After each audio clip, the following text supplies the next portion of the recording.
যজ্ঞত অগ্নিৰ দ্বাৰা বৰ্ষাব। ইন্দ্ৰজিতে যজ্ঞ কৰিবলৈ বহিলেগৈ। লক্ষ্য নিশাচৰে যজ্ঞৰ দ্ৰব্য যোগাব ধৰিলে।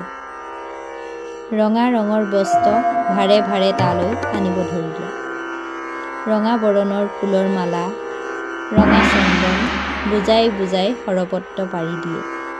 ঘিতৰ কলহ যজ্ঞশালত সৰপত্ৰ পাৰি দিছে। মন্ত্ৰ পঢ়ি যজ্ঞ কুণ্ডত জুই জ্বলালে।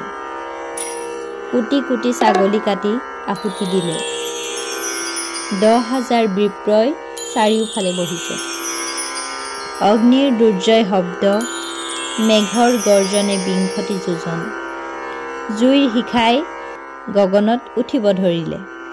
গৰম সোণৰ নিচিনা বিপৰীত শিখাই মূৰ্তিমান হৈ অগ্নি আহি দেখা দিলে। অগ্নি আহি সাক্ষাতে অধিষ্ঠান কৰিলেহি।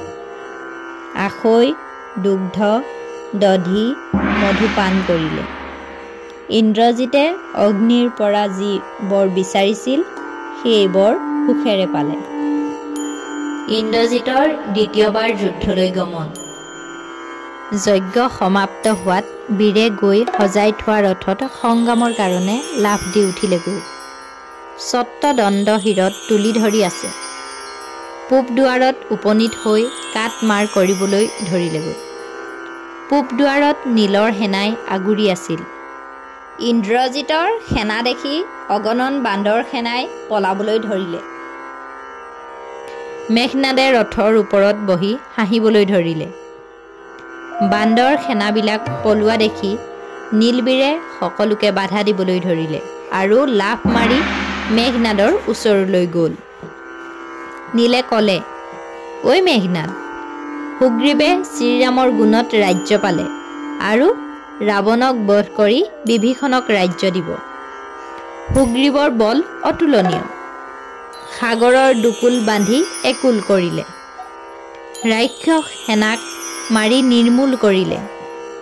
হে ইন্দ্ৰজিৎ, জীয়াই থাকিবলৈ বাঞ্ছা যদি কৰ, তেনেহ'লে সবান্ধৱে লংকা এৰি পলাই যা।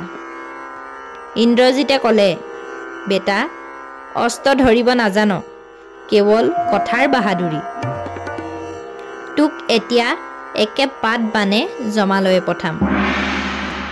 সুগ্ৰীৱ বান্দৰ, তাৰ আকৌ কিহৰ বাহাদুৰি? লক্ষ্মণ মানুহ, সি কিমান বান জানে? তোৰ ৰামে কেইটামান ৰাক্ষস মাৰি মনতে ভাবিছে ৰণত জিকিছোঁ বুলি। নাগপাশত সেইদিনাই ৰাম মৰিলেহেঁতেন। ভাগ্য বলত গৰুড়ৰ নিশ্বাসত বাচি গ'ল। সেই পক্ষীয়ে আহি প্ৰাণ দান দিলেহি।